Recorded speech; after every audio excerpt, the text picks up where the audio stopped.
Au siège de la délégation du Conseil supérieur de la communication de l'Ouest ce lundi, des hommes de médias venus des hauts bassins, des cascades, bref, de toute la partie ouest du Burkina.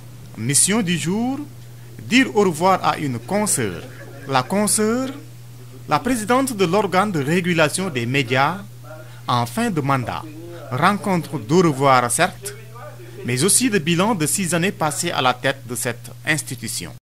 Généralement, les observateurs, comme les médias, comme les agents et les membres du Conseil, pensent que le bilan de mes 6 années de passage au CSC est un bilan largement positif, aussi bien du point de vue des avancées enregistrées en matière de liberté de la presse, mais aussi de défense des citoyens vis-à-vis de la presse. Parmi ces actions, l'adoption de la convention collective, l'institution de la carte de presse, la constitutionnalisation du CSC, l'élargissement significatif du paysage médiatique du Burkina Faso, la proximité avec les médias au quotidien, bref, la défense des médias du Burkina Faso en général et des journalistes dans toutes les tribunes, le rayonnement du CSC au niveau de la sous-région, de l'Afrique et du monde francophone en général.